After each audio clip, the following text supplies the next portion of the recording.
There you are, PB. Yeah. So I deleted it as fast as I could. right. So is that entire stream gone? Yeah, that entire stream is gone. Right. I had to. Yeah. It sucks. You can't. Doesn't it get put into the YouTube side of StreamYard? Can't you go back and edit that bit out? No.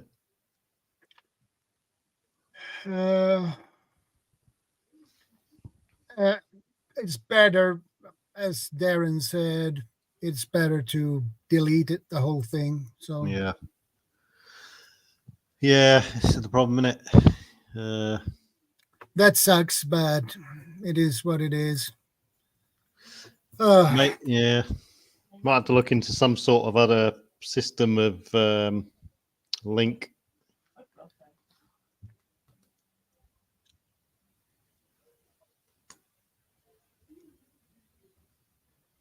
That was definitely a troll.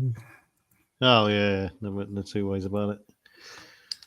So I saw, but it was a regular guy, and then it changed in his background. So yeah, I don't know. It's weird, isn't it? Oh yeah, it was definitely it was definitely a guy. so that what? So that sucks, but yep. Hey Darren, thanks. Just got Daryl's just messaged me privately. I was going to answer him. Yeah. 2 secs. That sucks that I had to do this, but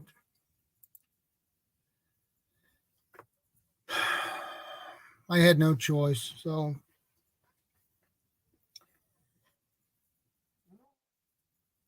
I have to fix everything. Yeah, everything with a description box again, but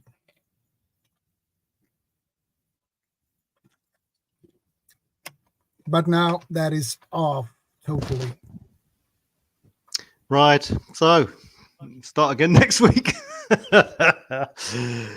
Yeah, so yeah, I agree, Darren. So I deleted it. So did you manage to get who the profile was called? no.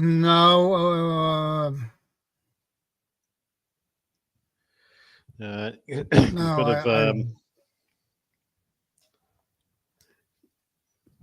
ended up reporting him and getting him banned or something like that. I don't know.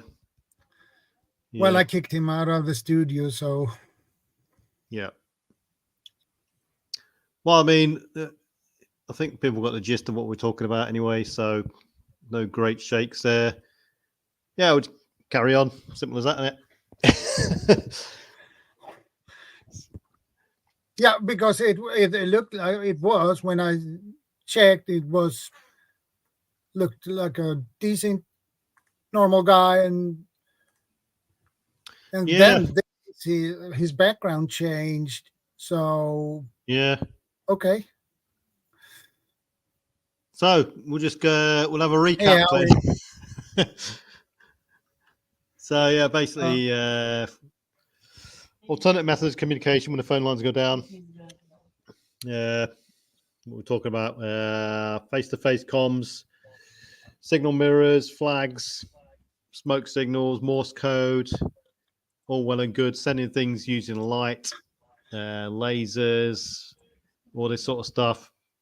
All well and good, but it needs someone dedicated there with some form of skill to actually project the message on, and somewhere with some skill who's been practicing that sort of method of comms, who are typically Morse code as well, to actually receive the thing as well. So skill is involved with those things. And I think we talked about signal flares, drums, smoke signals, fires, that sort of thing. Medium sort of range, really. Not talking, you're only talking line of sight. And as far as sound can be realistically heard with clarity. And then carrier pigeon, which was used in the First World War, dispatch riders, which were used in the First World War, all the way through till just short of the Gulf War I, I think it was. And then things like the more reliable forms of communication, which are available to everyone: amateur radio, ham radio, license-free radio for shorter distance, cheap and cheerful stuff out there. You can buy all sorts of units, which are quite cheap, accessible to everyone, simple to use, push to talk, away you go.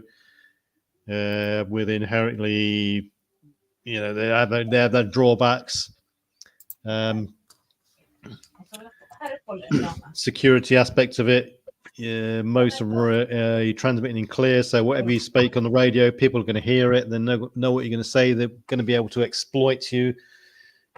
These are the dangers. You can be jammed quite easily. Doesn't take a lot, easily to disrupt someone. All you have to do is speak away.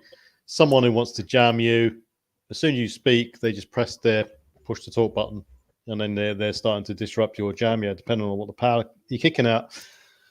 So, we talked about CB radios. CB radios are a really good option for people who, it's a license-free option, 4 watts of power, easy to use. You basically just switch it on, talk away. But likewise, again, you got this security aspect of it as well. Whatever you say, people are going to hear. That could be a good thing. You may want that.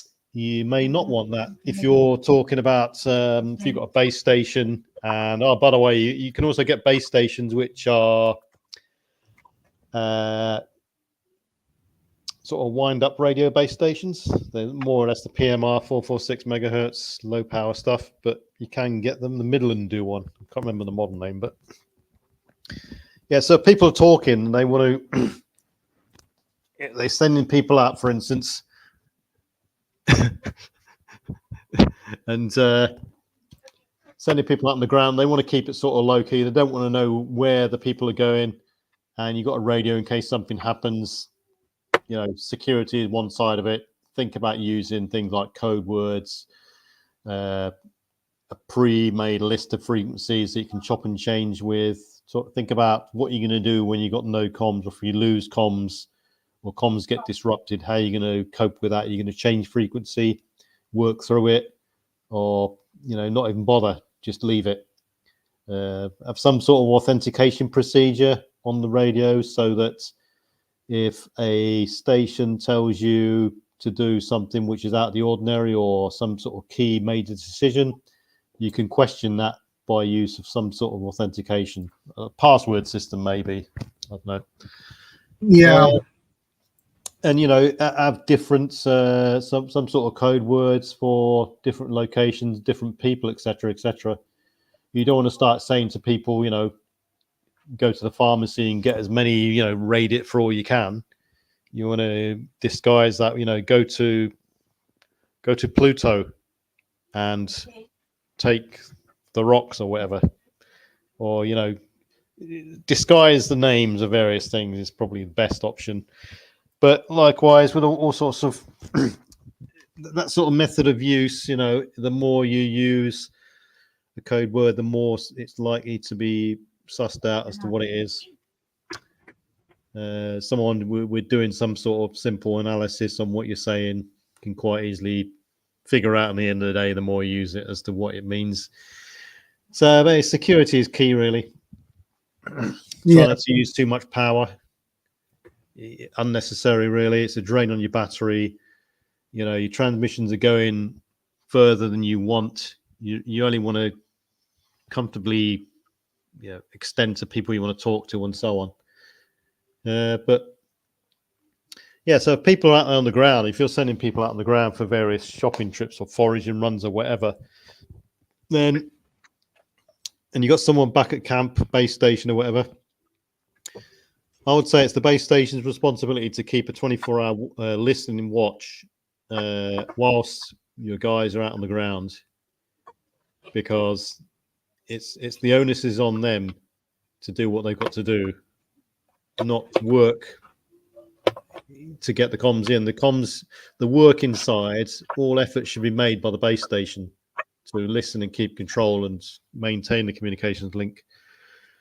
So it's various, detail that people have got to consider when considering the security aspects and the maintenance of keeping a link going.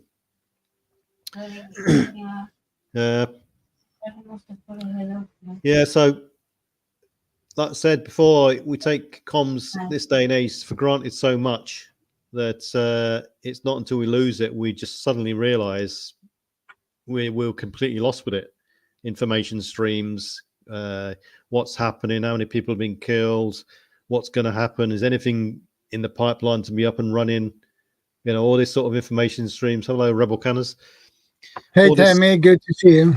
All this sort of information stream we get used to will be gone, and you're left scrabbling around for, systems ranging from Stone Age type systems, smoke signals, through to elaborate software-defined radio systems, walkie-talkies and ham radios and stuff like this. So a lot to consider there, but do it safely as well. Generators, carbon monoxide poisoning, dealing with petrol, all these things aren't to be taken lightly either. I've seen people who have been filling up generators with petrol, and the fumes have clung to their clothes, and they've been, their jumper's been set on fire, for instance, and stuff like that. Yeah. So, carbon monoxide, wind direction, all this sort of stuff. The wind could be blowing back into a sleeping area. Really dangerous. Batteries, for instance, wiring up batteries and connecting batteries can be quite precarious. And if you haven't, if you've got a prepper notebook, draw a little battery wiring diagram as to how to wire batteries up in series or series parallel, whatever. So now we have another one who tried to join. Trevor Hutcherson. Throwaway account. Right. You might be better off putting joining by request. Yeah. That might even be the same person. Yeah, probably.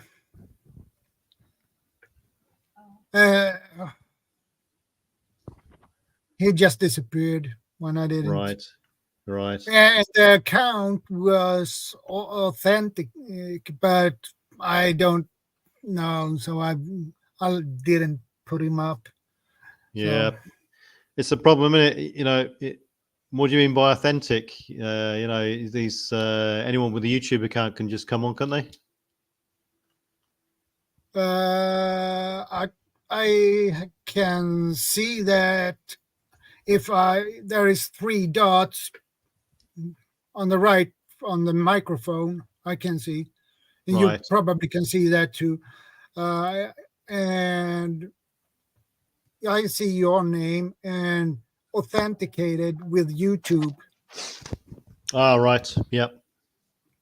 That's the way I can see it. Yeah. Yeah. I think it was the same guy in the last one, the previous one, who messed things up for me. Right. Well, if you got his name and channel name, that you've got some sort of lead to go onto. Yeah, I mean, this is we're not in SHTF, and we're getting this sort of people coming up doing this sort of thing. Yeah, Daryl, that was like I was saying. We're not in SHTF now, and you get that sort of people doing this sort of thing. What's it going to be like in the real world? You're getting these sort of people knocking around the streets and stuff like that, without food, who are desperate, complete chaos. And likewise, this is a form of electronic attack, if you like. That it's like a form of jamming, if you like. He's just disrupted the complete live feed, if you like, and So therefore, you can presume that he's been listening and monitoring for minutes, hours beforehand. This is what I'm talking about. You know, when it comes to that, down to jamming and disruption. If anyone started jamming your stuff, you can bet your bottom dollar that they've taken all the information they had done beforehand and then moved in for the kill sort of thing. So yeah, like you say, the best contingency: cut the fee, change frequency, and re-establish somewhere else, and then you can adopt more sort of measures, if you like. Yeah. So if you're on, let's say on a CB radio, you can beforehand say we are going on the odd channels, Right. Yeah. and the next time you go on transmission, you go for the Yeah. the other channels. Yeah. So I did a video on this very subject. I'll just dig it out and I'll put a link on there. Basically, it's No, sorry, go on. now it's Trevor Hutchinson here again. Is this the same person? Yeah, throwaway account, authenticated with YouTube. Trevor Hutchinson. Right.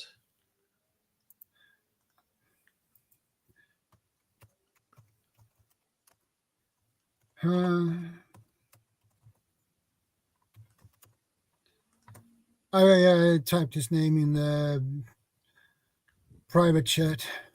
Right. But the problem is he didn't type anything in the chat. Yeah. He Right. just pop up. So well, this sort of thing you see, you get people hiding behind things, trying to think they're funny and clever. Yeah, well done, mate. You know. So yeah, I'll just call up this this video I did. It was how to make a comms card, I called it. In other words, how to make a simple communications plan for off-grid. So basically what you do is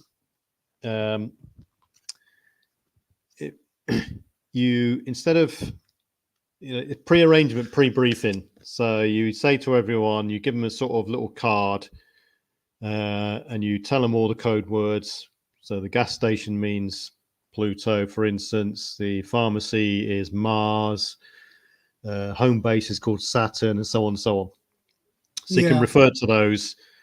Each frequency you say you decide on, say 5 or 6, whatever number of frequencies beforehand. So frequency 1 is, say, channel 1, frequency 2 is channel 3, etc., etc. It can be quite difficult with CB radios because CBs have got a predetermined number of channels. You only got 40 channels per type of mode. So you've got EU mode, UK mode, Swedish mode, etc. But you've only got 40 channels. So it can be quite difficult there.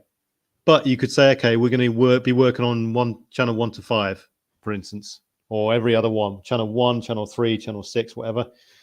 And you number them. And if anything happens, you could say, okay, change to frequency 1. Now, frequency 1 might mean channel 3, it might mean channel 4, whatever, but it's a predetermined thing. Exactly. The thing is with CB, most CBs have got a automatic scan function as well. So within a couple of seconds, within 10 seconds, someone could quite easily lock onto you again, that same person. Yeah. So that's the difficulty with it. Like I said in my last video, you could use directional antennas. You could use things like you could use radio silence. You don't talk on the radio unless you have to. So the people out on the ground are doing their own thing, but the people at the base station, they're always listening in for anyone to come up. That's like a form of radio silence. Or they come up at predetermined times, and that's only known to the person on the ground and the base station, so they know when to expect them. And that could be 7 in the morning till 8 in the morning. 7 in the evening to 8 in the evening, or they only speak on the radio if something serious happens. So it's those sorts of little things which will aid. In SHTF, if you're and anyone else out there who's on battery power, the last thing they want to do is keep constantly transmitting. The last thing they want to do is keep constantly scanning, because it's they're using their batteries and their resources up as well. So all these little things all add up to make you more robust. On top of that, going back to skills, it all comes down to 3 things. When it comes to radio efficiency, it comes down to 3 things: it's security, accuracy, and discipline. So if you've got your security sorted out, like we just mentioned there, the use of low-level sort of code words and etc., you can move on to accuracy. So you only spoke when you need to speak. You don't waffle on the radio. You keep it short to the point. You get your message across. Done. Discipline as well. You don't start elaborating on things or explaining things in too much detail. It's sort of interrelated with accuracy, really. You keep it to the point, project your message, and that's it. You're done. Hey, grumpy old guy. Good to see you, brother. Hey, grumpy old guy. You could also use things like some sort of coded system, if you like. That's going to start getting into more detail, and training is going to be involved. Data burst transmission systems. It's getting really into the weeds then. Yeah. So I just found the video. I'll just post that in the chat. Right. So I just posted a link in the chat there. It's one of my videos. Basically, it details the things we've just spoken about. Basically, things you can do to aid your security, your accuracy, your discipline, your procedures if you're on a insecure radio system. If you can, if you've got someone down the street who you can trust or you want to speak to, you could be at one end of the street, another person at the other end of the street you might want to speak to, and you could be both covering both ends of the street. You could let people know something's happening and coming in your end, or they can do the same at the other end. Yeah. Doi Villagracia. Hello. Good evening, Doi. So fixed landlines, field phones, they're quite useful for that sort of thing. Yeah. There is a way that you can connect a normal landline telephone to another normal landline telephone. I'm not sure how you do it. It's what on my list of things to scope out, and it doesn't need any sort of extra equipment. I think it needs some sort of power supply, so you may need a battery, but that's it. So when you lift up your handset, it rings up on their end, that sort of thing. That's something simple to consider for people, because at the end of the day, all you need is a bit of wire, 2 telephones, and away you go. That's more of a normalization of comms, if you like. But yeah, I mean, you do get CB radios, handheld CB radios. They're not as efficient because you've got antenna length to sort out, this sort of thing. But they're out there. It's nice to have a CB radio base station, and then you have a couple of CB handheld radios as well. That would be nice. Yeah. Or if the people on the ground, they might be in vehicles or on bikes and stuff. Yeah. Hello, Joseph Moore. And the people out on the ground, they might even have the scope to have a small battery pack and a normal CB radio on their bike, push bike, for instance. That would work quite easy. Yeah. People might even find the way of powering a radio through their electric bike battery system as well. It's that sort of thinking outside the box, which is which is quite a good little curiosity for people to consider and investigate. Thing is, these days, electric bikes are quite expensive, and when you start toying around with LiPo batteries with a lot of charge in them, you can, it can quite easily be hard on the wallet and cause all sorts of damage to your expensive electric bike you just bought.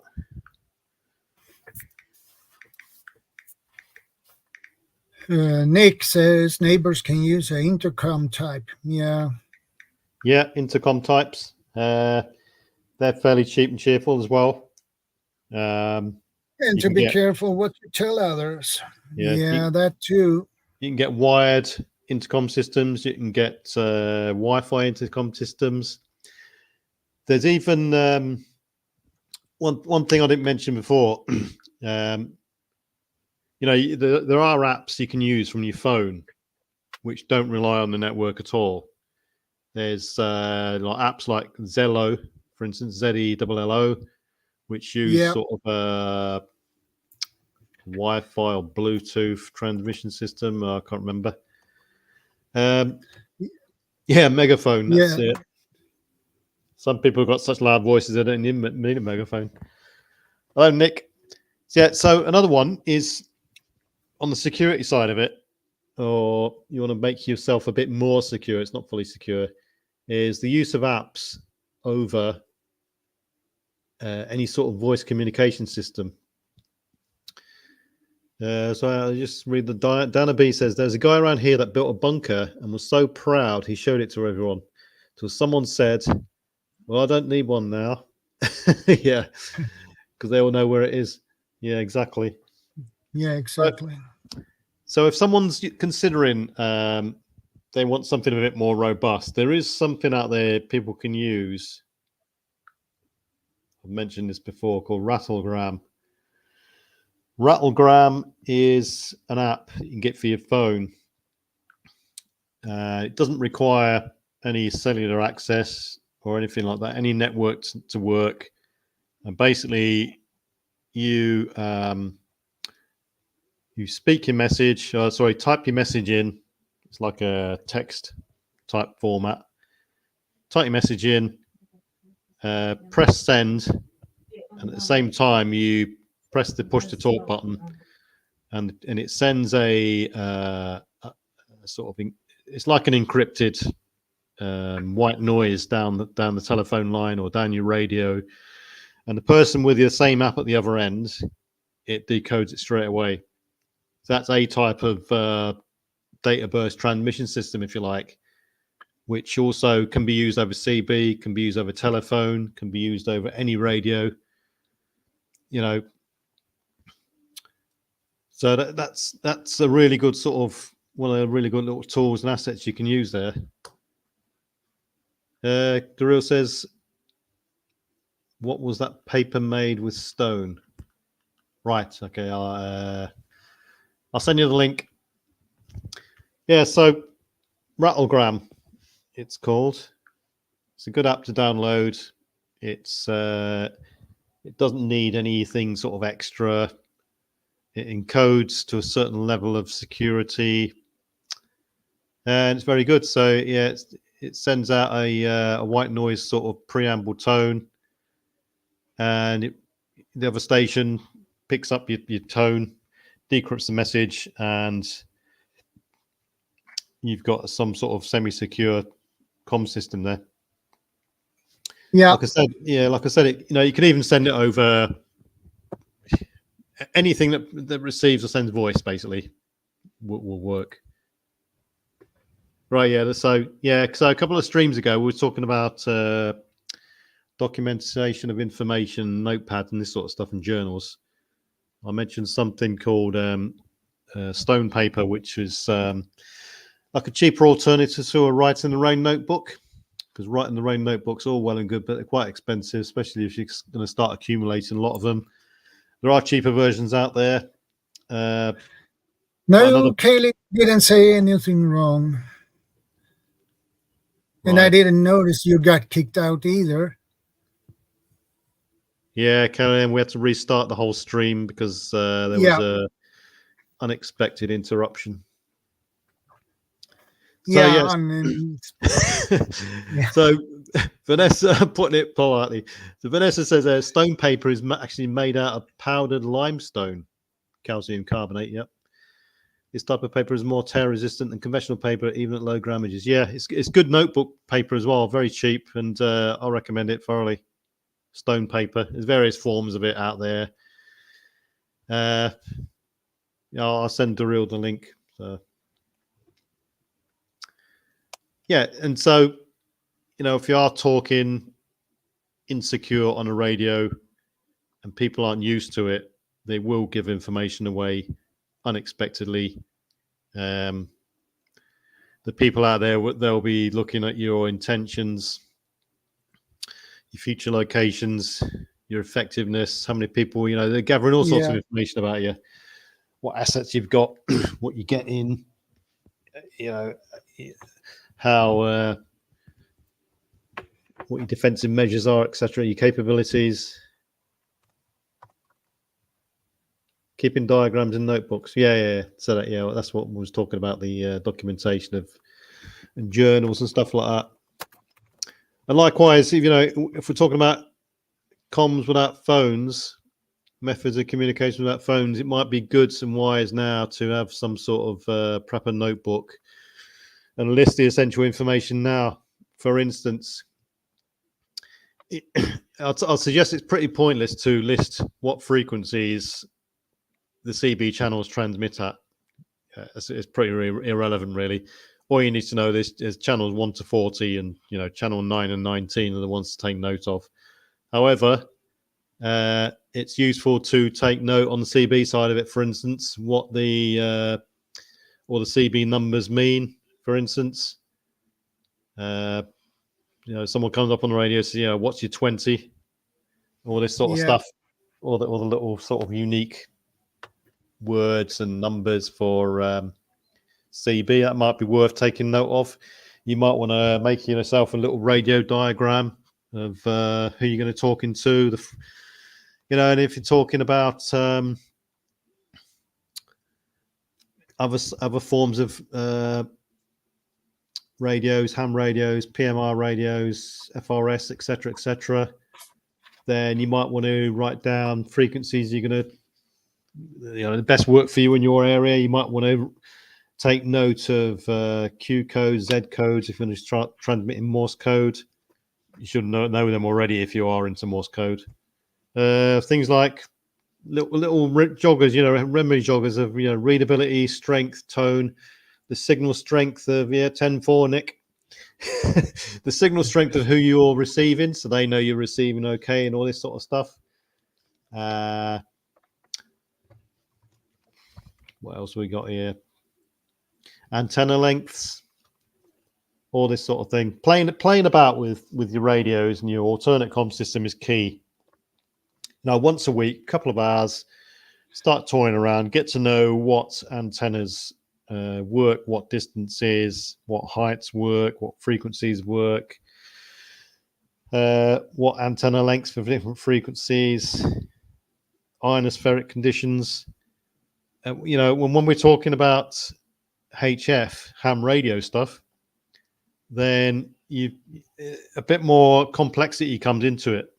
You've got to start thinking about, if you're talking long range, then the state of the ionosphere, for instance. Prediction models have got to start coming into effect then. Does your intended frequency, is that going to work the distance you want to work because of the ionospheric conditions at that time? So prediction models come into effect. Now, you can predict some things, but you can't predict all things. For instance, we all know, as far as the ionosphere goes, day is different from night. Different layers combine, and certain layers disappear with the ionosphere. Seasonal changes. Summer is different to winter as far as the ionosphere goes. Fluctuations from sunspots, solar flares, electronic disruptions by lightning storms across. There might not be a lightning storm where you are, but the person you're talking to, there might be a lightning storm, they're disrupting things, etc., sporadic and all sorts of other things that people might find complex. But yeah, so I've got to shortly disappear. So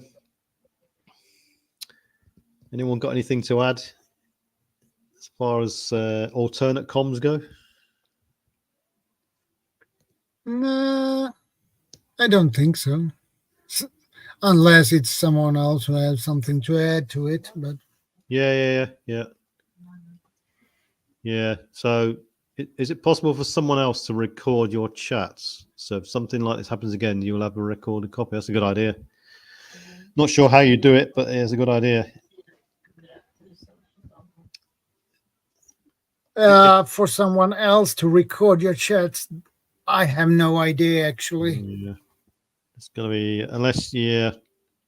unless someone screen records the whole thing. Yes. And then you can edit it back after. Then you're going to have to send that copy of that back and all sorts of stuff. Can get a bit messy. Anyway, I think most people who are here now were listening back then anyway, so they got the brunt of the information.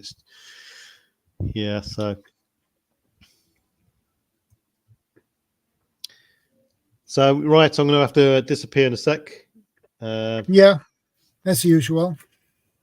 So, yeah, I'd say to people out there, don't wait for things. It's like everything else in prepping. Don't wait for things to suddenly switch off. The internet seems robust, but it's, you've got the space segment satellites, quite vulnerable to solar flares and CMEs. You've got the power grid, which almost everything is reliant on. So, as far as the internet may seem as robust as it can be, but other factors probably come into play which will bring it down. It could be hacks, for instance. Yeah. The telephone provision system could be hacked. A couple of key people working in key positions may have gone sick or been killed in a car crash or some sort of incident. There's so many single points of failure dotted around the system that a disruption could have far-reaching implications. So, right, yeah. Look under the library tab in StreamYard. There should be a copy of it. Yeah. I'm gonna check that. I have to do that after the stream. Right. Yeah, it could be an option. Yeah, that could be an option. But I can't do that now. I have to wait until the stream is over. So yeah. Right, so I'm gonna have to disappear, and thanks everyone for listening and sticking with us, and for everyone's support and that. Yeah, have a good one. I'd say, you can't go wrong. Keep training. Keep pushing on, seeking to better yourselves and look forwards. Don't look backwards. It doesn't. I don't think it's really healthy to keep looking back on things. You keep your learning curve going. Keep it steep. And the more robust your system is, the better. And get as many people trained in your area, cross-train with other people. Play about with your equipment. That's probably one of the best things. It's just like Windows operating systems. The more you play about with Windows or a certain application on your computer, the more you get better at it and all this sort of stuff. Yeah. Same with radios and stuff like that. You quickly, over a period of 3 or 4 weeks, if you're doing it once a week and stuff like that, you'll quickly get to know your capabilities and stuff like that. Yeah. Well, see, I don't call myself an expert or anything like that. I've got. I can't say I am either. So there's no such thing as an expert. That's what I'd say. I know my limitations, and if I don't know something, I'd say it. But I just speak. I don't tell anyone what to do. I just tell people what I would do, and it's up to them if they want to take my recommendations and that. But anyway, seek your own things, make your own decisions, make your own mistakes. Best thing that people can do is learn from other people's mistakes, learn from their own mistakes, That's the best thing to do. And don't Yeah, I agree with that. don't go down the idiot route of repeating the same old mistake again and again and again and expecting the same result. So anyway, so that's it from me. Yeah. I'll leave it over to you, Shadow, and I'll catch you in a while. Yeah, I'll see you later. No worries. See you later, Shadow. Yeah. Okay, that was PV. You always bounce out this time. And I agree, Dana. Always move forward. And PV always has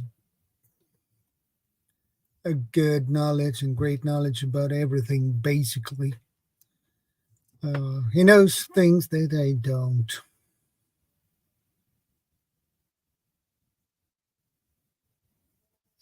But I know things he don't know and vice versa.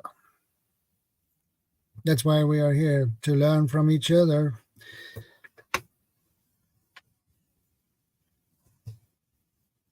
You're very welcome, Dana.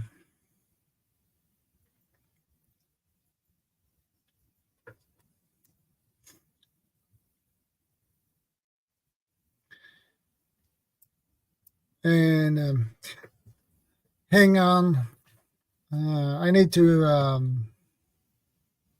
take a quick bathroom break. I'll be back in 30 seconds or so. And yes, Dana, that's how it is. I agree. I'll be back in 30 seconds or so.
So you're timing me, Nick. Well, it took a bit longer than 30 seconds. Things were in my way.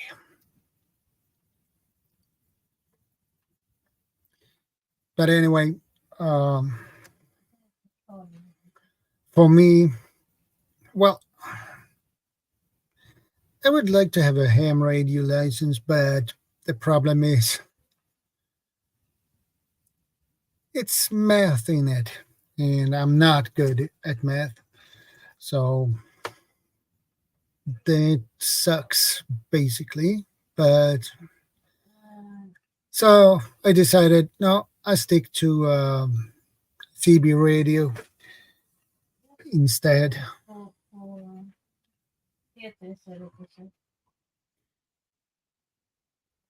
And here in Sweden, they were popular at the 70s, 1970s, and 80s. But back then, you had to have a license on the CB radio, but they took that away, so now you don't need a license for it, which is really nice. So I and now and after the 80s, the CB radio popularity went down a lot, especially when the cell phones and things like that were begin to be popular. So, but now they begin to be popular again. I have seen groups on Facebook, Swedish, seen a Facebook group, a Swedish one, about CB radios, and they seem to go up in popularity again. So that's really nice. But I can't say how many people here using the CBs in my city. I have no idea, but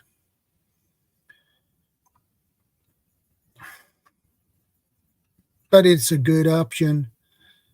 And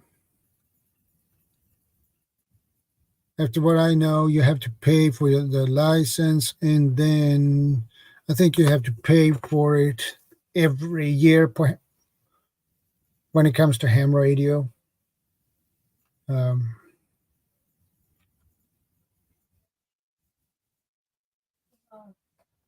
Yeah, if they haven't changed it,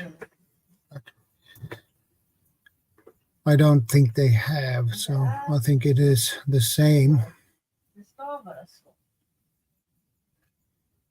But a VHF radio, which is a marine radio, well, if you have a boat, it's good to have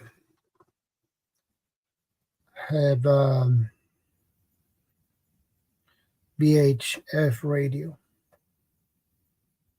For one reason, you have a longer range on that, so you can reach a long distance with a VHF radio. But as I said before, you need a license for it. But that is not that hard, actually. You have to do some theory. Yeah, that is good, Dana. Another one that is, if you don't have a VHF radio, you are there are other thing. You use a CB radio, but it was SSB, so I think that was a short range, or oh well, I need to check that up.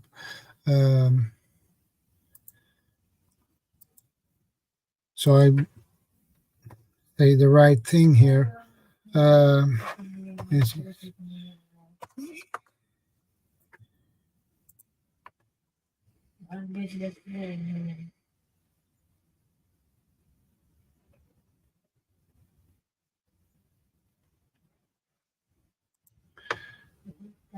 SSB radio.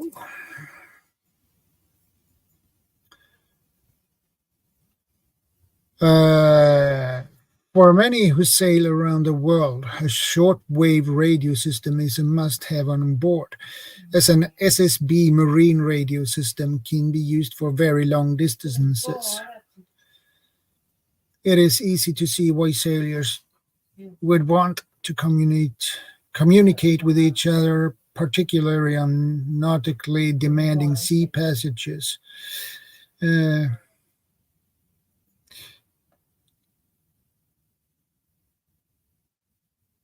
Uh, in addition to radio, telephony, emails can be sent and weather information received via a Pactor modem. All components must be carefully installed in order to operate the system without any problems.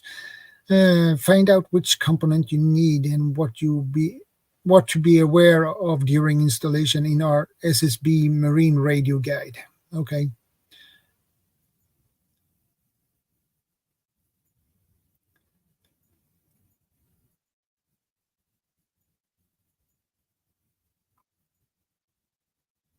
So yeah, on a boat you always need to have a radio. It's a necessary thing to have. Uh, if something happened, you definitely need the radio.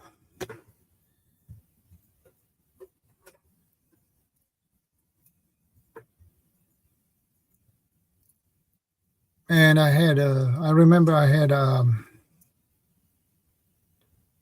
old teacher when I was in the elementary school. He had built his own boat, and he didn't had a VHF radio. He had actually a CB radio in it, but I don't know if it was an SSB. But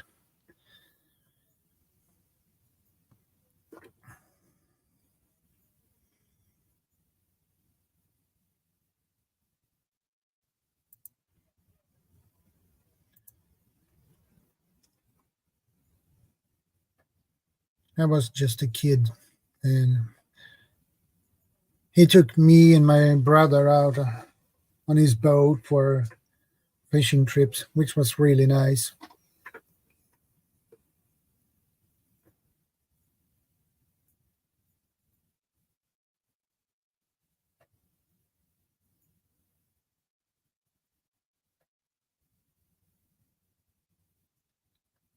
One of us, dear love survival.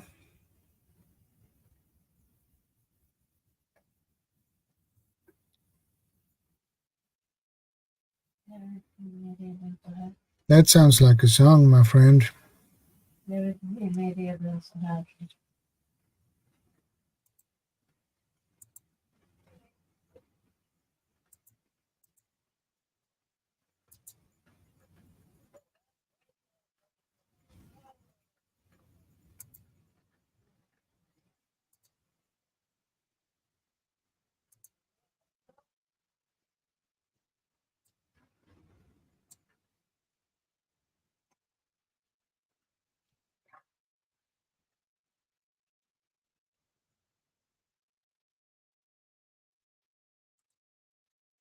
But I don't remember which group sang that song. But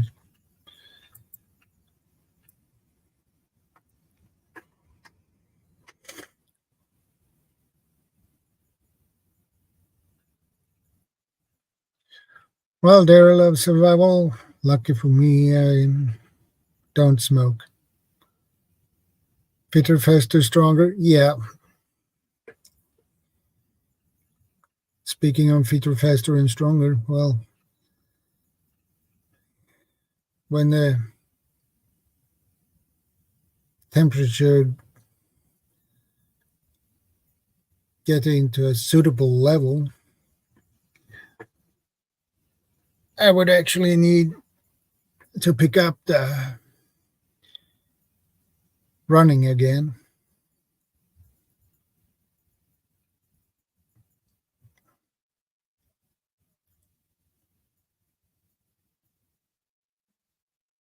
Well, not running, running. Actually, I was more jogging than running, but I need to pick that up again. I need to get in better shape than I am in at the moment.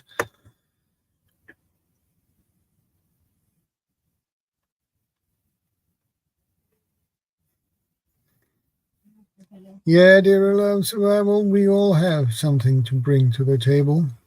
I agree with you about that one.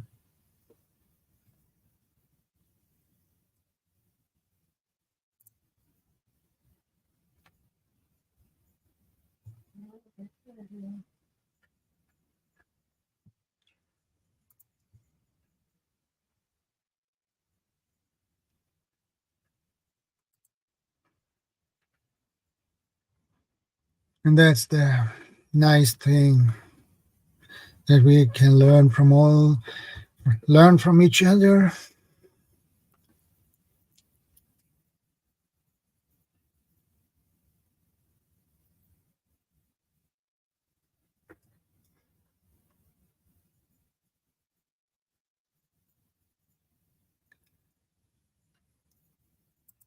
Um, yeah, Nick, you get a point there. We should have a plan and procedures in our groups if communication is lost. For instance, to meet up in a predetermined point. That's a good idea, actually. Uh, and that is something I have been thinking of uh, myself, actually.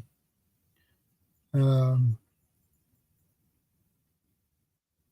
I thought about that a couple of weeks ago. So, yeah, you need to have a plan A, and you need to have a plan B. You need to have a plan C. Uh, you need a backup plan for the backup plans. If one fails, you need to go to the next, and so on. You're very welcome, dear love survival. No problem. It's a pleasure.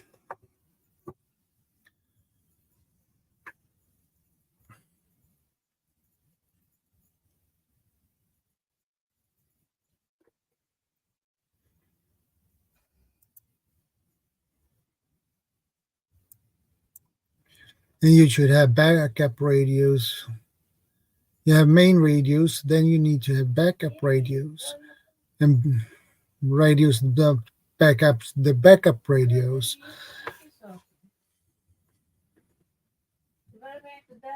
Yeah, we always have interesting chats. There is a lot of people here who has great knowledge about different things.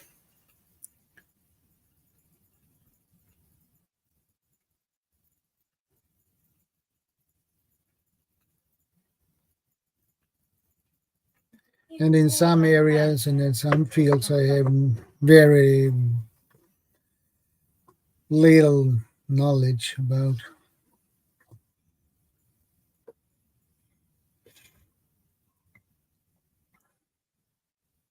So that's why you have sometimes to have those who have more knowledge about it. And I can say I am a radio expert because I am not.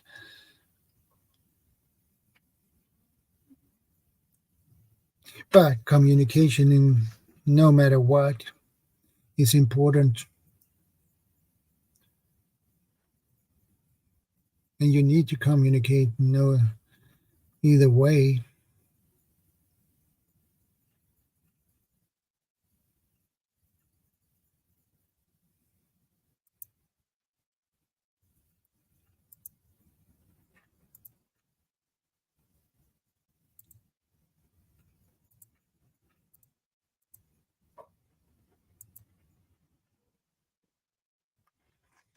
And it's good to see you guys. Thanks. I appreciate that you stopping by, my friends.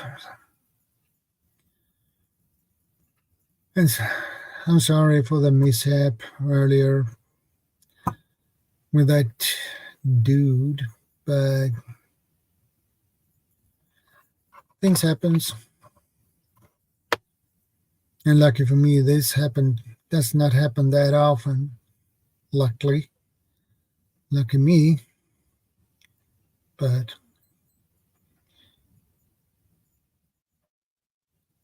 delete it and restart everything from the beginning. And here we are.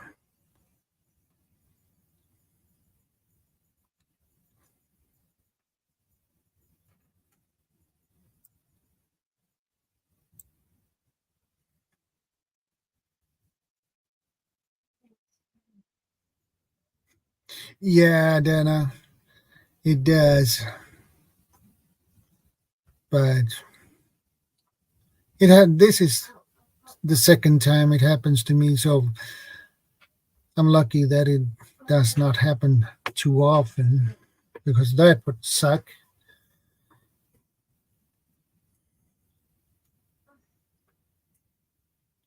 But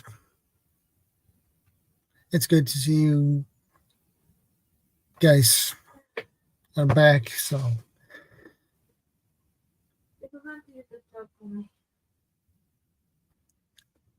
you guys are awesome, you know that.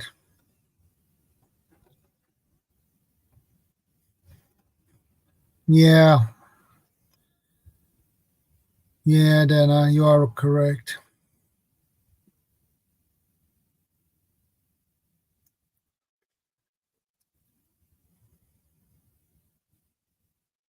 Yeah, trolls. They suck, really. Life is what happens if you've made the other plans. Yeah, you get a point there, Nick.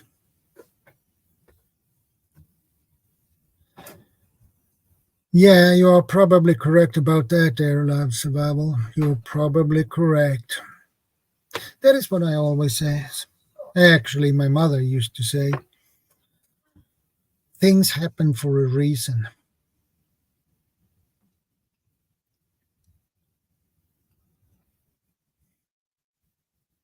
Thank you, Dana. I appreciate that. Well, it's nice to have good friends like yourself, like all of you.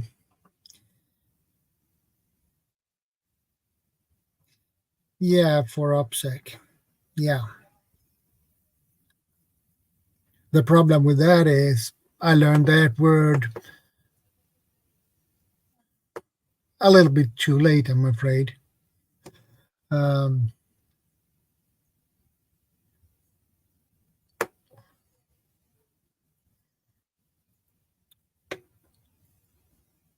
and I don't remember when I heard it for the first time, but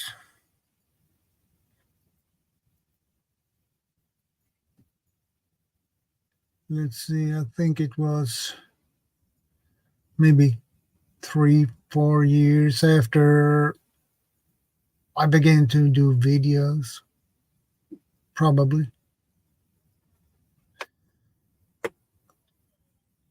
And I never heard about the OPSEC before. So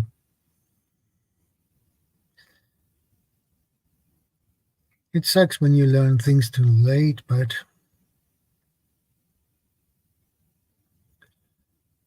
well, you learn at some point, and you will probably not do the same mistake.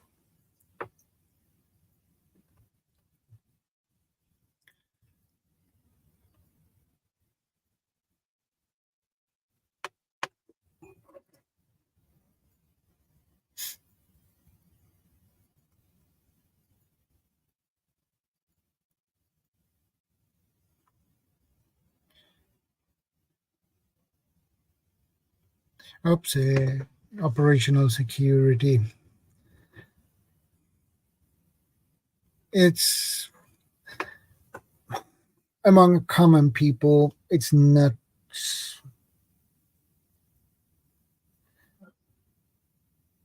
that common word, actually.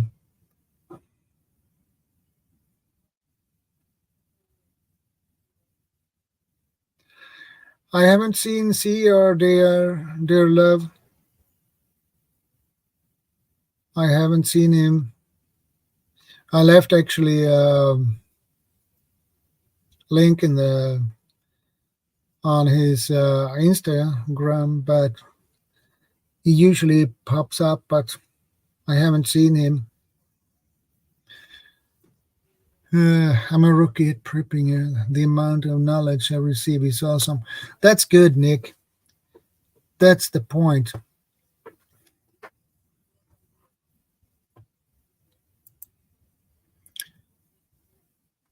And if you're a rookie at it, emergency preparedness or AKA prepping, there is, I can give you a little lesson. There are 5 things you should learn about. A human have 5 basic needs.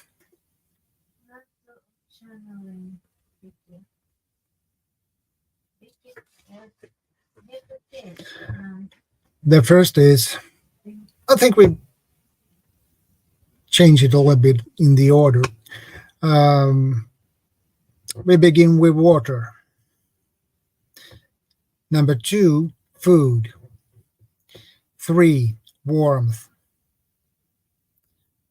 4, information. 5, sleep. That is a human's 5 basic needs for survival. First of all, I will explain. Water. We can't last long without water. Maximum 3 days, maybe less. It depends on the temperature.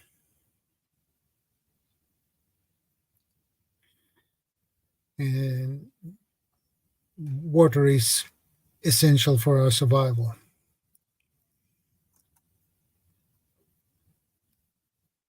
Food, we can stay without, we can manage 3 weeks without food, as long as we have water.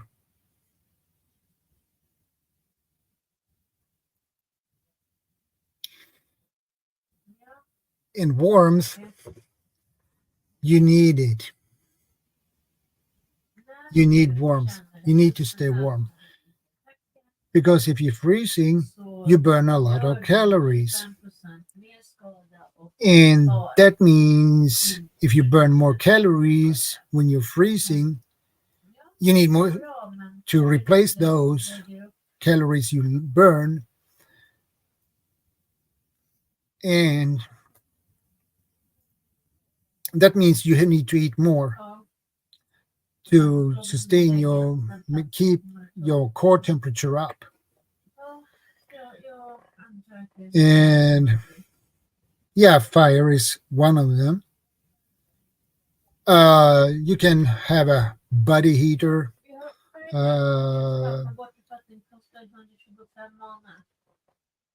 Fire is one thing, a body heater is another one, or a fireplace at home. But clothes, what you have on you, can keep you warm as well. So, or if you have a good sleeping bag, or a good blankets, preferably wool blankets. They are really good but expensive. Yeah, exactly, dear love survival. First line of defense. Clothes keep you warm. And we have information. Now you begin to think, what does information has to do with our survival? Well, I can explain that to you as well. Information. Let's say the grade goes down. Or we say it's a long-term grade down. And you have no information on what's going on. You know nothing. The only thing you know is that the grid is down. And the problem is when you don't have any information, that makes you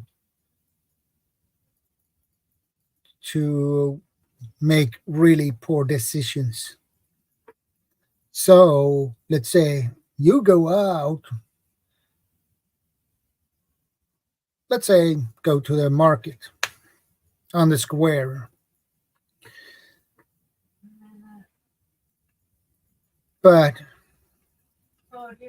there is riots, looters, and if you don't have any information about that, you can get yourself killed or seriously injured. So if you have information,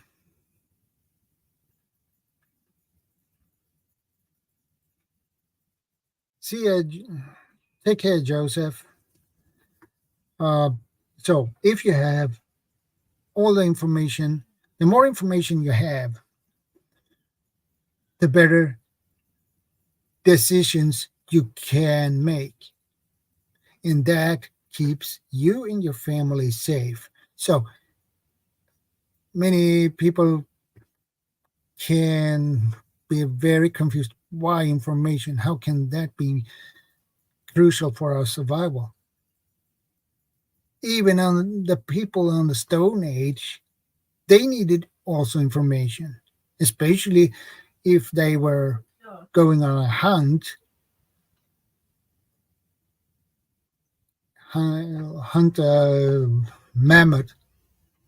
a mammoth or whatever.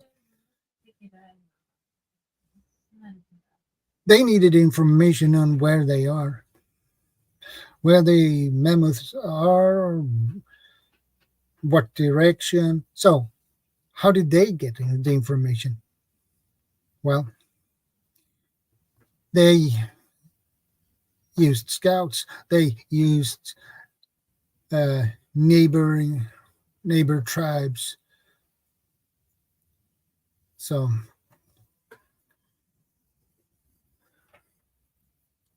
information is really crucial.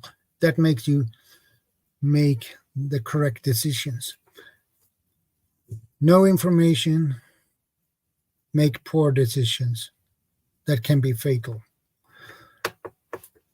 Um, and sleep. That is another important thing. You need your sleep. If you don't sleep good, you get tired, and you know what happens when people get tired. You don't stay focused. You can't think rationally. And the other thing is you can make poor decisions and get hurt and injured. So that can be, you can make decisions if you're tired, exhausted, and make a poor decision that could be fatal for yourself or for your group. So 5 basic needs.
Hey, Lucana, good to see you.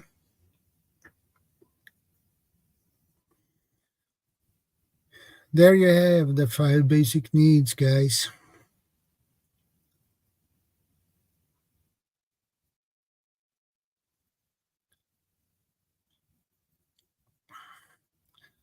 So feel free to copy them.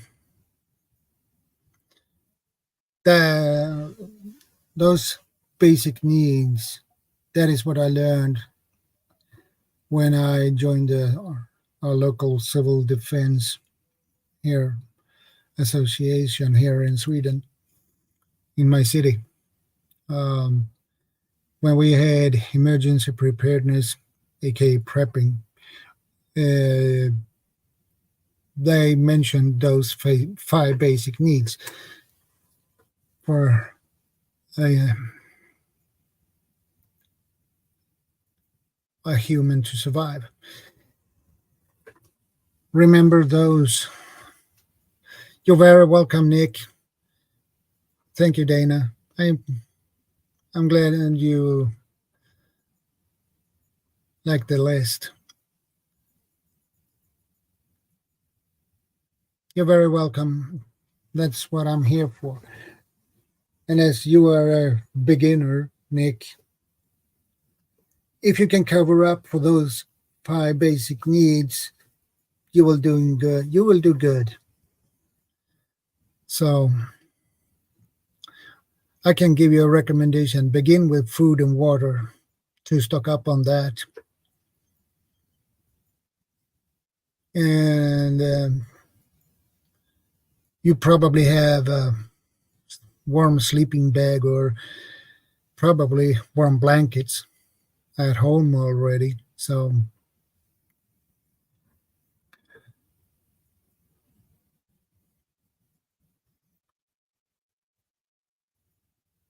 yeah, candles.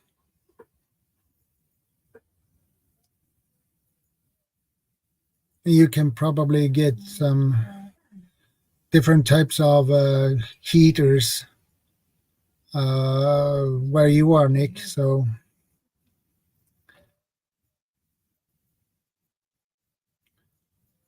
to stay warm.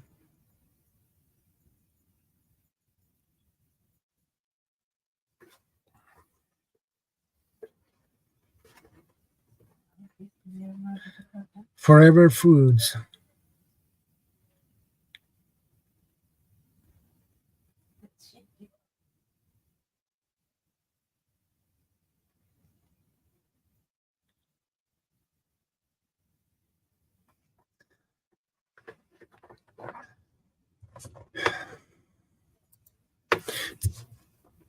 That's the thing most people forget then when they start out. What have you got already? Take stock, then make a plan. I agree.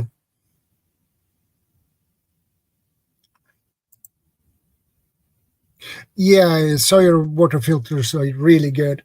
I have 2 of them. One is for me and one is for the missus.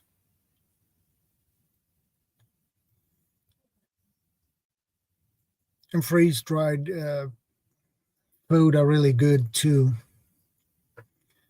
to stock up on because they have a good shelf life.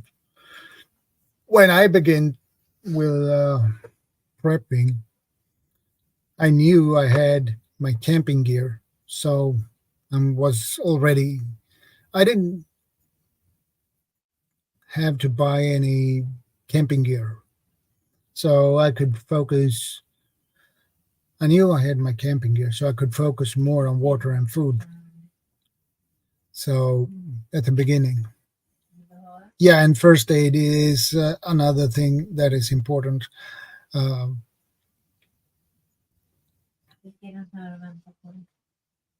you need definitely a good first aid kit, a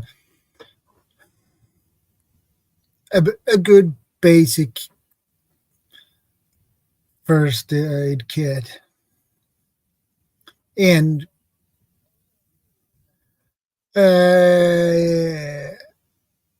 camping stoves and gas. Yeah, That too, there allows survival. I agree. Are MREs really worth it? Yes, they are, Nick. If you store them properly, um, you can store them for 7 years. Um, I know someone who had tested older MREs that were 14, 13, 14 years old. Um, and they were just fine.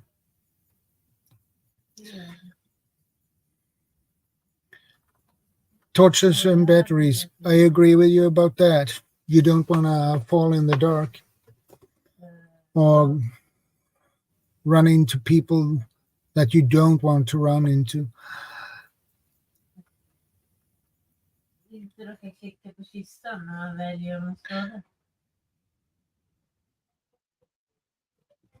Yeah, yeah, yeah, Kaylin. That is true. Yep. Some have lasted longer than that and were still edible. Yeah, but that is the general recommendation for MREs that they say 7 years if they you store them properly. But as you said, they can last longer than that.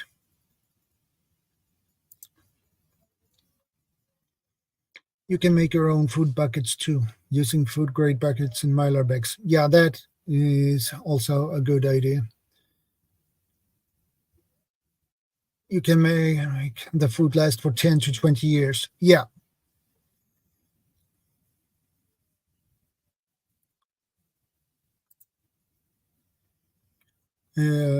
Solar powered lights are another good option. I have one that stays out on my deck. Yeah, those are really good.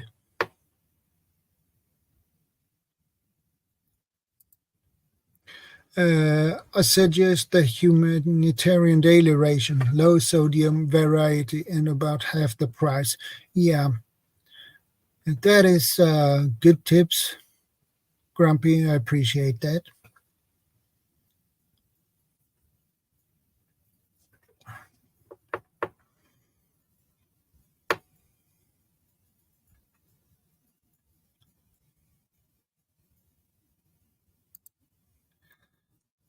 I do food buckets also. Lately, I have been using glass jars for storing food. I'm more out of space for buckets. Yeah,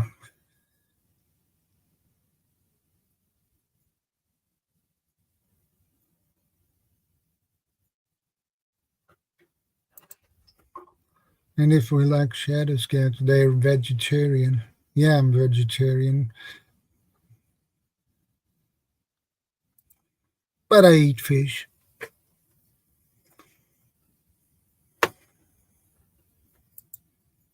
Uh, Also, ways to protect your electronics like a Faraday cage. Yeah, you can build one by yourself, and you can buy special bear pouches as well in different sizes. But um, those are EMP protected. Uh, but those are really expensive. So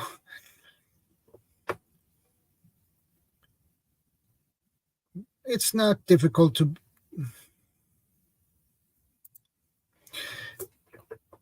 and make a bug out bag too. Yeah, that's another good thing to do. Uh, that is something I don't have, um, and I need to consider to build one or put together one. Um,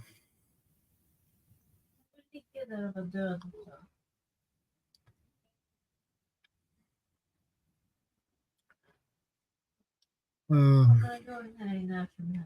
lanterns is another good idea to have.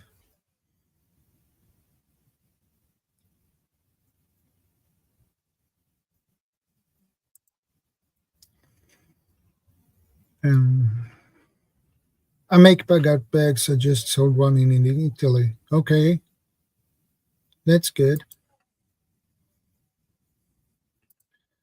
I do have a baguette bag plus a get home bag. That's good.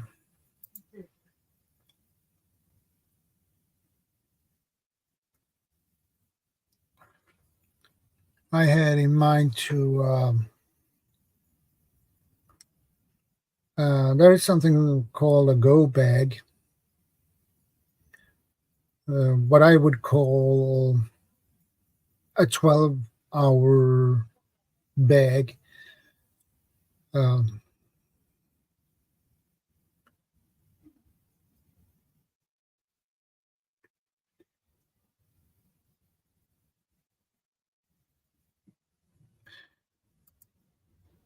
yeah, that's another good point, and thanks for mentioning it. Um, what we carry every day is a good thing. Good to think about EDC. Yeah, I agree that with you about that. For an EDC, a small little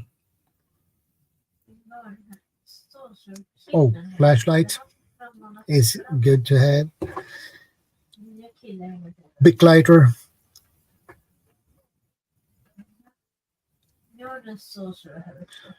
yeah, and good boots, by the way.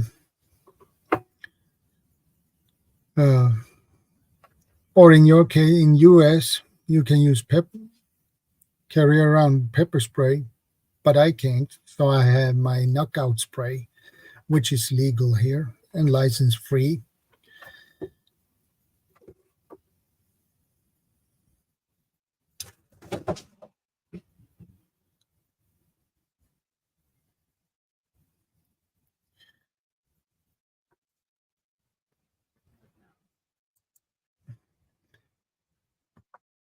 Yeah, I can actually uh,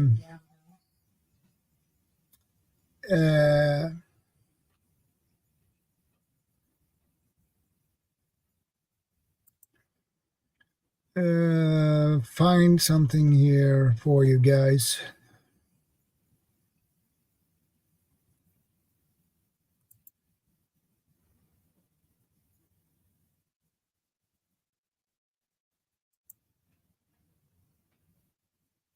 If I can find it.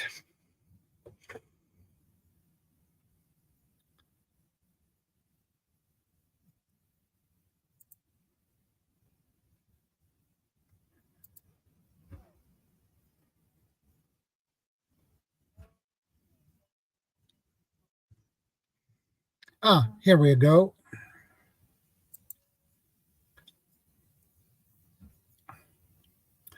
I'm going to show you what a go bag is.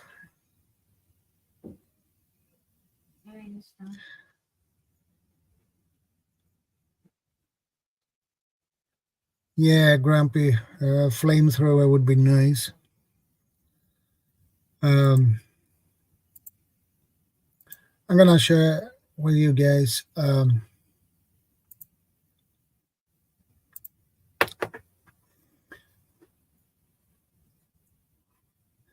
This is a go bag for basically a 12-hour.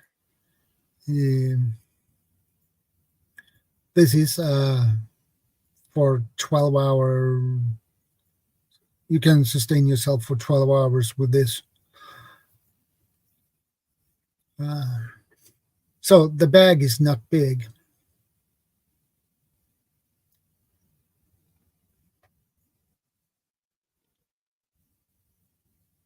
Okay, dear love, no problem. I do not have summer boots, just winter boots and mud boots. Okay.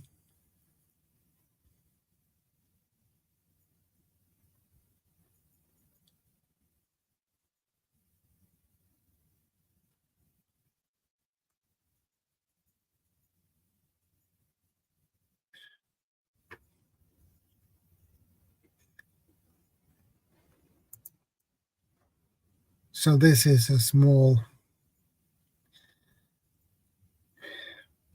bag for your go bag. That is what they call a go bag or 12-hour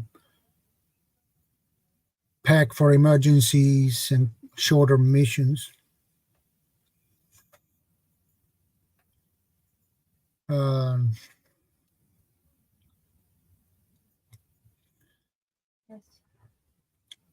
so you can fit basically all these items in this one. So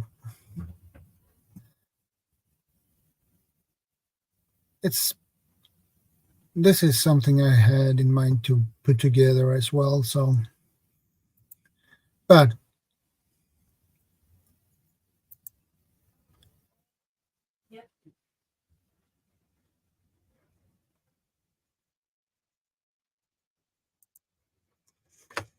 add an IFAC and a food pouch, and you can chill for 36 hours. Yeah, probably. And the best thing with that kind of pack is that you can attach it with molly stripes. On your main pack. Hey, Warren RCG, good to see you, brother.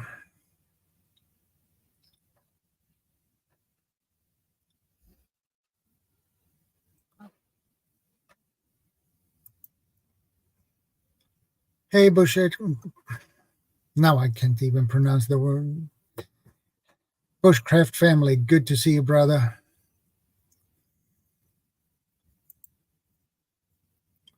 Um,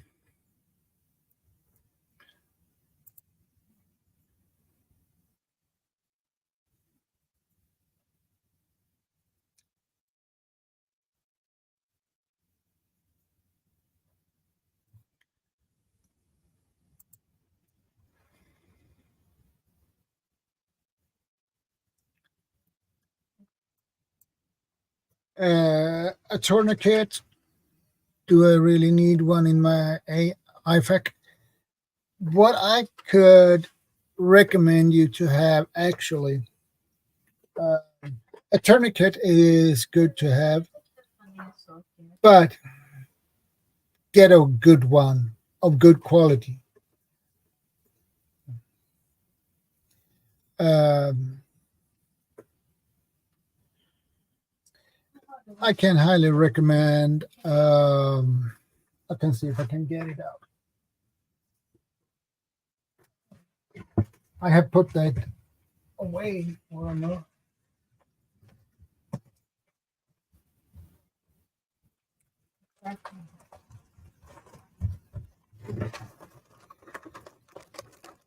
Get a couple of these. This is Israeli bandages.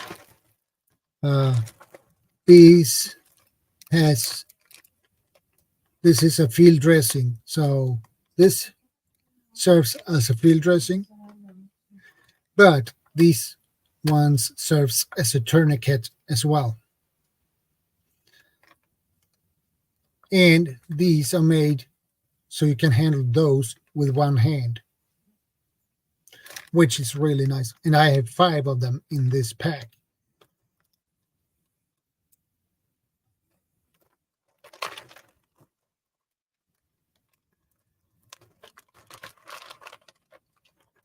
So Israeli bandages, a good idea.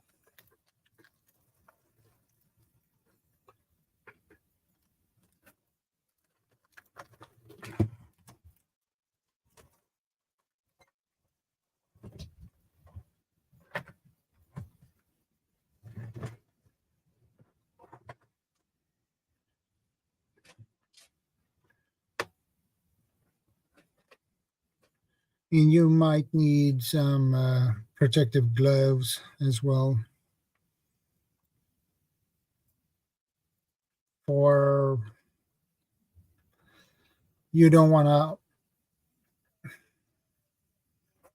to If someone bleeding, it's nice to have some protective gloves, uh, latex gloves. Uh,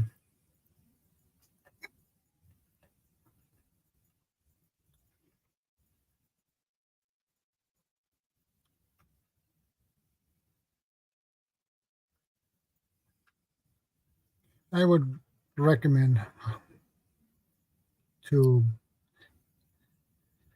get a couple of Israeli bandages and get you a tourniquet as well. That doesn't hurt at all.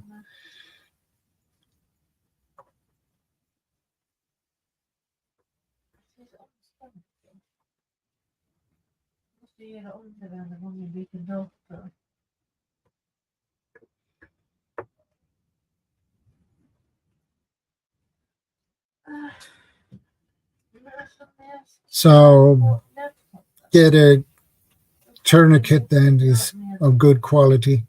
There are a lot of tourniquets. They look good, but they are not good as you think they are. So you need to choose a tourniquet that are of good quality. And you need some practice to use them as well.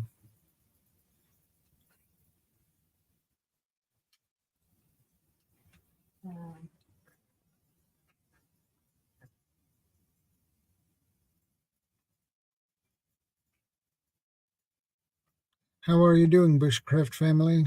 I hope everything is okay with you.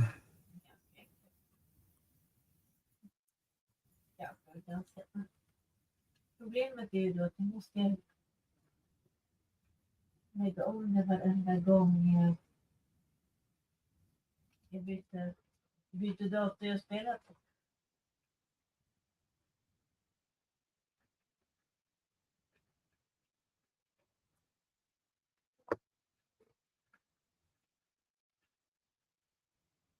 Gud och fult att hitta åt mig.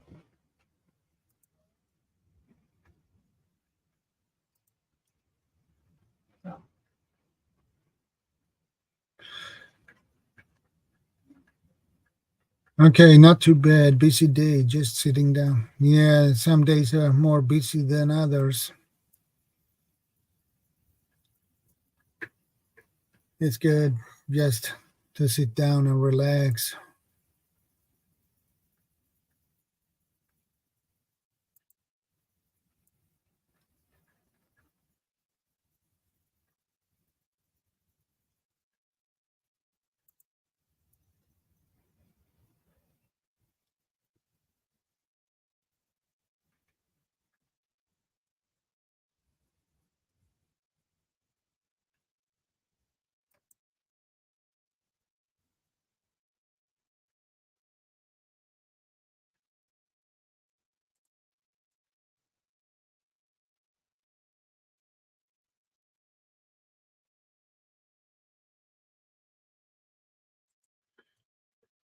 The sun says, hit him unique, lowest prices on tourniquets. I suggest he checks the reviews on the tourniquets before he buy any one of them. Okay, just a tips.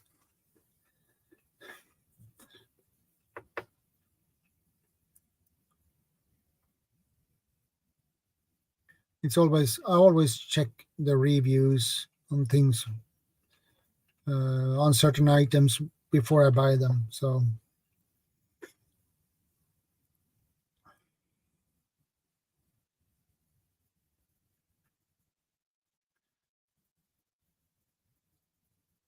if you see a tourniquet with no reviews on it, don't buy it.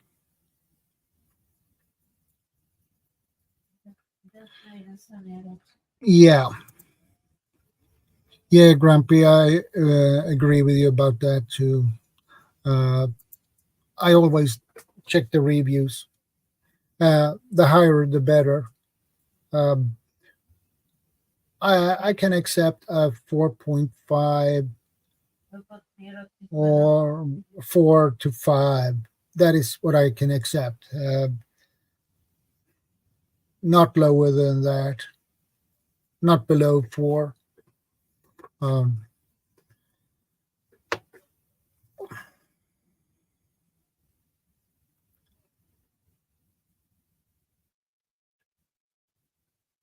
Är det vägen ner så det springer åt det här hållet? I also prefer the Israeli bandage to a tourniquet due to the limited time it can be applied. Trauma medical care is bad in my Det är country. inte alls. That sucks, Nick. Nej, inte bara att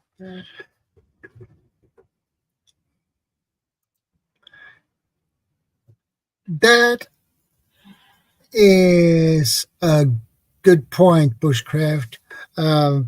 Take the tourniquet to a first responder and ask them what they think.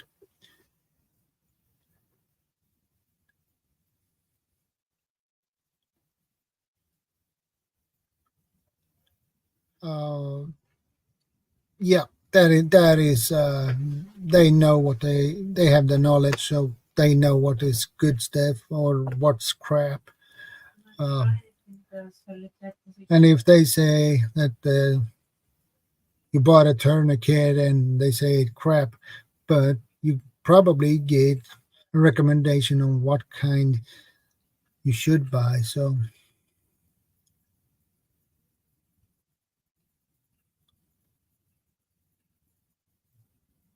So you're working on your first video, Grumpy? Oh my, I can't barely wait until that comes up. Där kanske. That will be fun.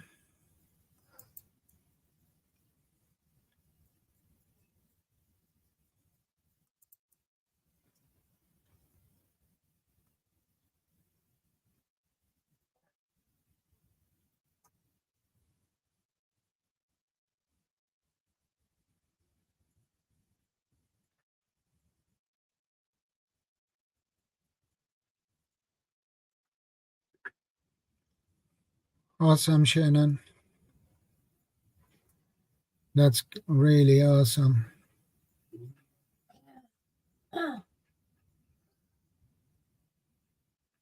Grumpy, let me know when you upload. Yeah, I know, Grumpy. Let me know when it's up, okay?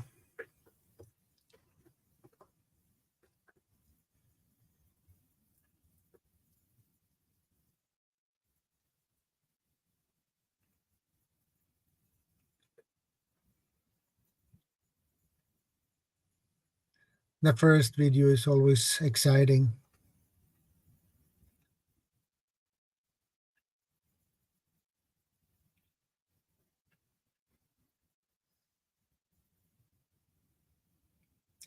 I appreciate that, Grumpy.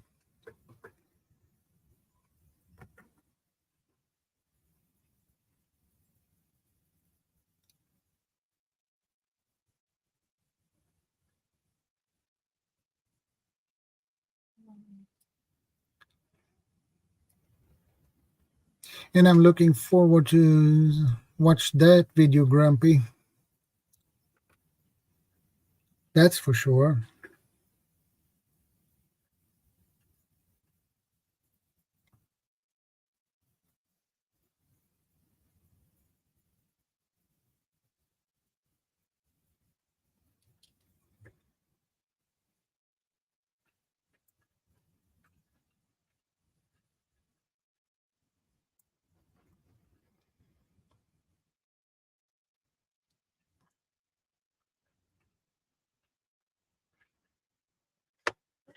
And Nick, you know,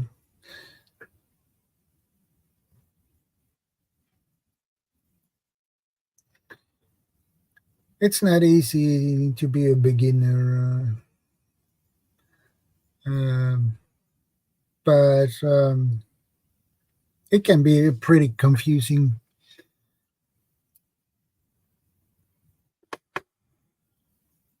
Another thing is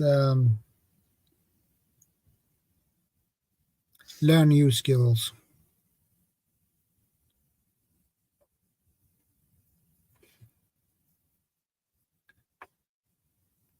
Let's say if you don't know anything about foraging, see if you can take some classes where you are and learn foraging or carpenting or welding.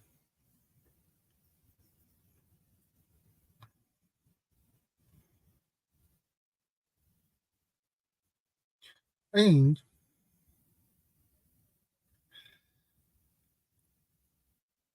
um, learn how to use a radio properly. That's awesome, Shannon. That's awesome. You're good to go.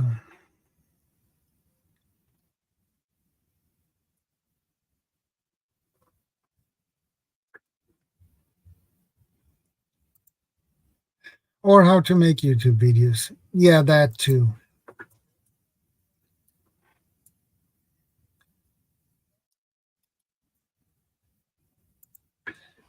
Currently hand sewing a bison bag. That's awesome. Det är därför vi kom. Så det är upp här.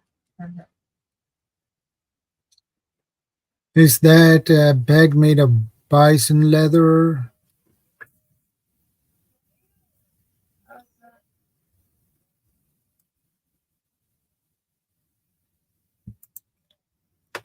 At one time during high school, I found a book in my school library on Spanish Sign Language.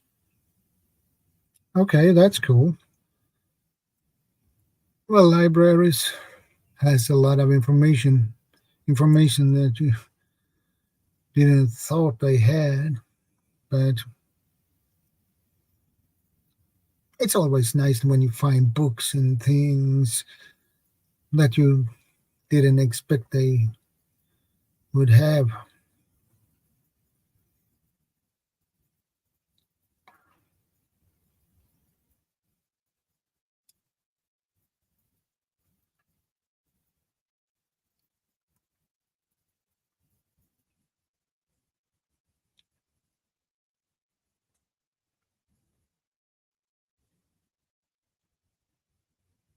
Well, sign language.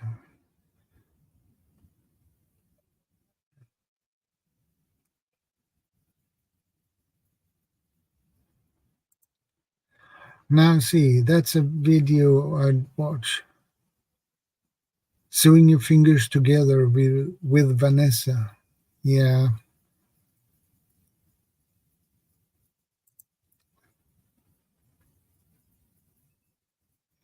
I want to find another book like that, another way I can keep up with my Spanish.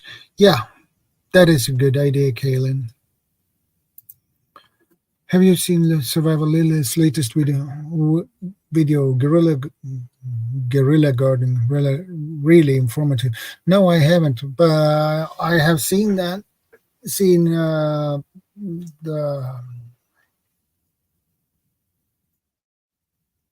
thumbnail on it, so I will definitely take a look at that one.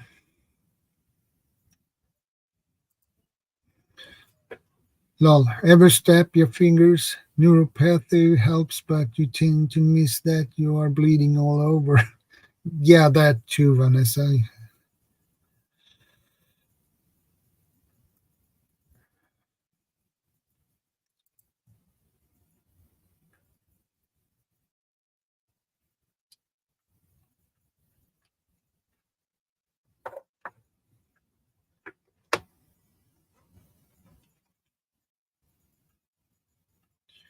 But gardening is something you need to learn too, to grow your own food.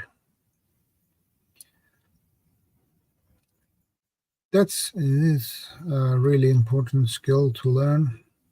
I can't say I am good at it. I'm more or less a novice on it, but I had in mind to put my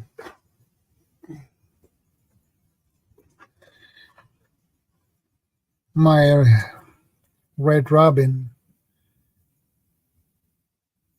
tomatoes and see if I can get those to grow. So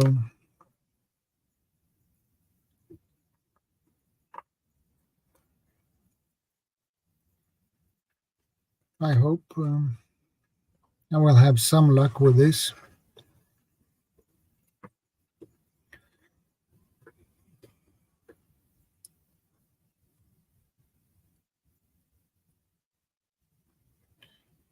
But I have to wait until it gets a little bit warmer.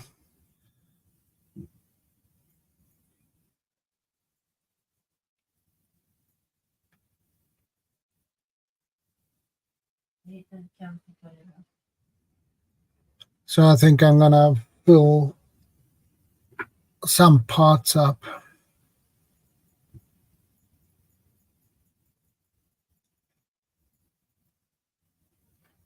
I can grow practically anything except corn. And why can't you grow any corn?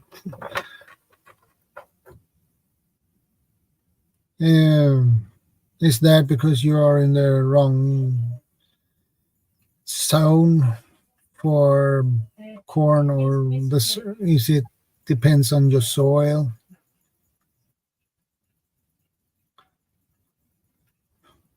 If we need corn, you're all on your own. Yeah, probably. Det är bara en.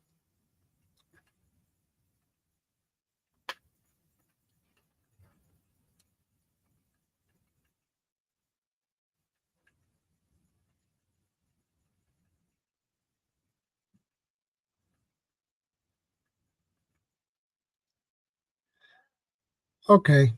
No, I just truly suck at it. Yeah.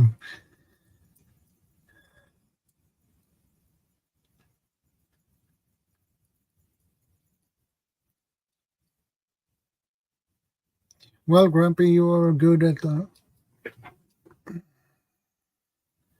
a lot of things, but well, corn seems to be the one you're not that good at.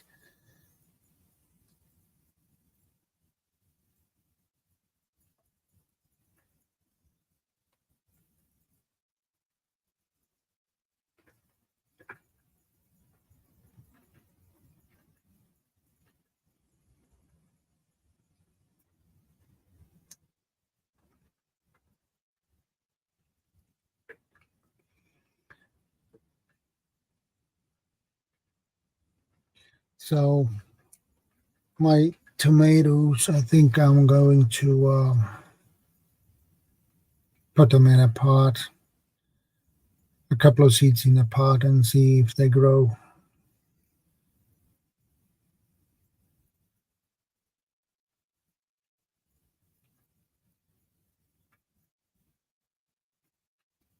Lucky for me, I have a special tomato soil for it, so that is nice. So I'm going to put the seeds in that soil, but will be just fine.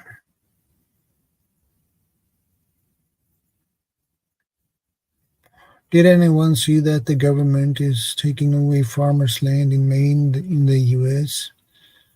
No, I can't say I have. I can't say I have, Shannon.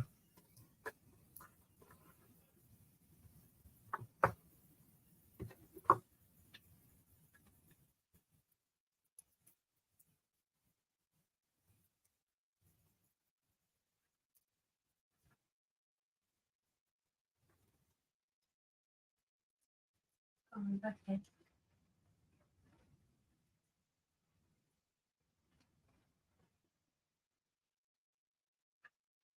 Well, I would not be surprised either. They do a lot of things in US.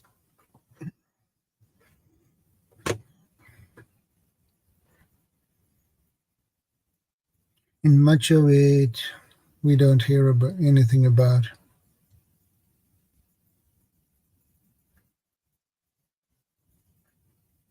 My state just passed a law that controls and restricts foreign ownership of Iowa farmland. Okay. Det är bara people till att börja When did they pass that law, Kaylin? Det var mest bara att de Pinball reported on it. Okay. Yeah, Pinball here. I follow his channel, but I haven't been on his channel for a while now. I have been pretty busy to keep up on everything else. But he has a great channel. Okay, Kaylin.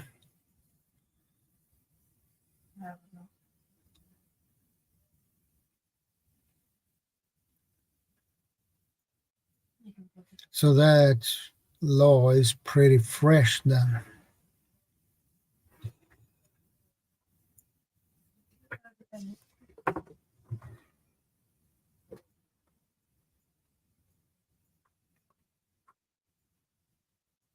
But what I know is that some of them multi-billionaires buy up land too.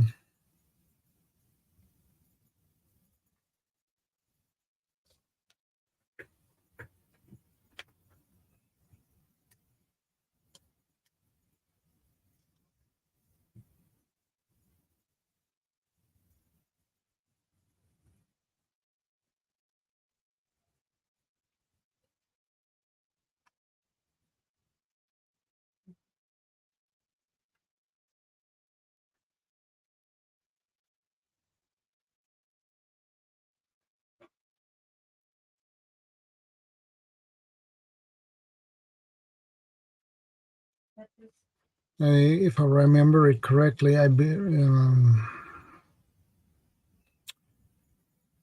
Bill Gates bought a lot of land too.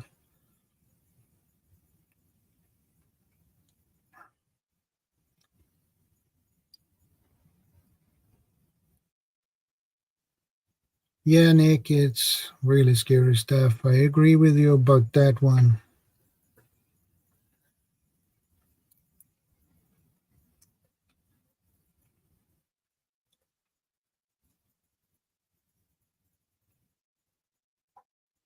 When I last checked, Bill Gates is doing his best to own Kansas. Okay.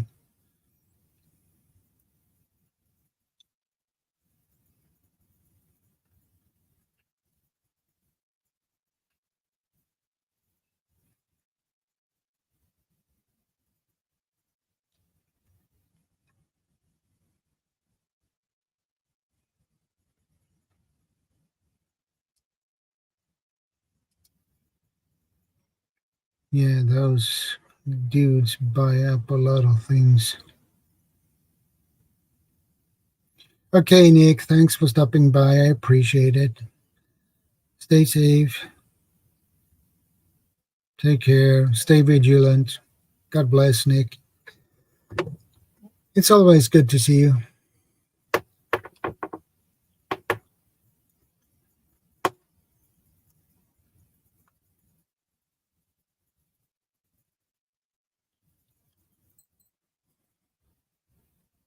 Yeah, it is pretty late here too, so I think I run in for 2 more minutes, then I'll wrap things up.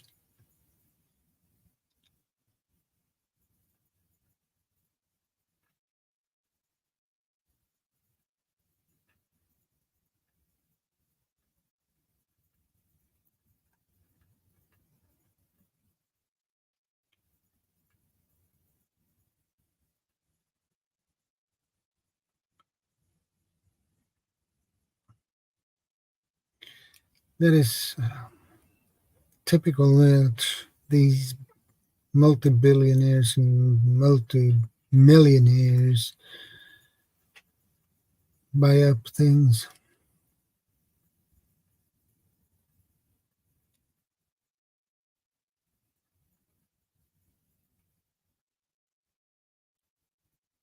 My laundry is about done. We'll be taking it out of the dryers. Okay, Kaylin, no problem. Take care of your laundry. Well, if nothing else, there is always Wednesday. The Grumpy will, yeah, Grumpy, that's true. That's so true. That's always Wednesday.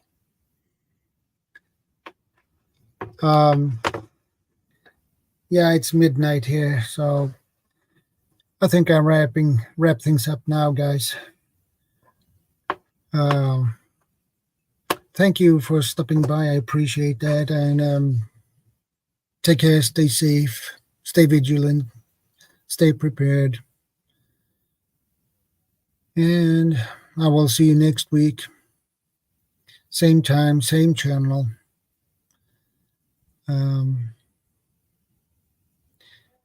And that is what I had in mind to do, Kaylin. And thanks, my friends. I appreciate that you guys joined me here today. I appreciate it. I'll see you later, guys. Take care. And God bless. We all need that. We all need all the blessings we can have, guys. And I will see you later. And you will know where you can find me.